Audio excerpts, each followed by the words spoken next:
প্রকাশিত হয়েছে 2026 সালের এসএসসি ও সমমানের পরীক্ষার ফলাফলে একদিকে যেমন পাশের আনন্দ রয়েছে, তেমনি রয়েছে চরম উদ্বেগের চিত্র। দেশের 312টি শিক্ষা প্রতিষ্ঠান থেকে অংশ নেওয়া পরীক্ষার্থীদের একজনও পাশের মুখ দেখতে পারেনি। একই সঙ্গে গত বছরের তুলনায় এবার সার্বিক পাশের হার ও জিপিএ 5 পাওয়া শিক্ষার্থীর সংখ্যা উভয়ই উল্লেখযোগ্যভাবে কমেছে। শিক্ষা বোর্ডগুলোর দেওয়া তথ্য অনুযায়ী চলতি বছর দেশের 11টি শিক্ষা বোর্ডের অধীনে মোট 30,402টি শিক্ষা প্রতিষ্ঠানের শিক্ষার্থীরা পরীক্ষায় অংশ নেয়। এর মধ্যে 669টি প্রতিষ্ঠানের সব শিক্ষার্থী পাশ করে শতভাগ সাফল্যের রেকর্ড গড়েছে। তবে এর বিপরীতে 312টি শিক্ষা প্রতিষ্ঠানের একজন শিক্ষার্থীও কৃতকার্য হতে পারেনি, অর্থাৎ সেসব প্রতিষ্ঠানে পাশের হার 0।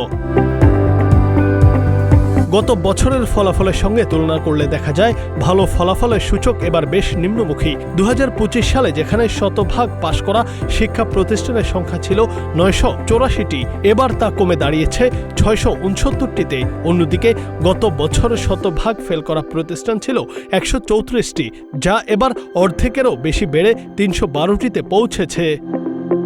চলতি বছর 11টি শিক্ষা বোর্ডে গড় পাশের হার দাঁড়িয়েছে 62.25%। গত বছর এই পাশের হার ছিল 68.45%, অর্থাৎ এক বছরের ব্যবধানে গড় পাশের হার কমেছে 6.2%। ফলাফলে মেধার সর্বোচ্চ স্বীকৃতি জিপিএ 5 পাওয়ার ক্ষেত্রেও ভাটা পড়েছে। এবার মোট 1,16,676 জন শিক্ষার্থী জিপিএ 5 অর্জন করেছে। গত বছর জিপিএ 5 পেয়েছিল 1,39,032 জন শিক্ষার্থী। সেই হিসেবে এবার জিপিএ 5 পাওয়া শিক্ষার্থীর সংখ্যা 22,356 জন কমেছে। Junaid Ahmed, grain TV digital.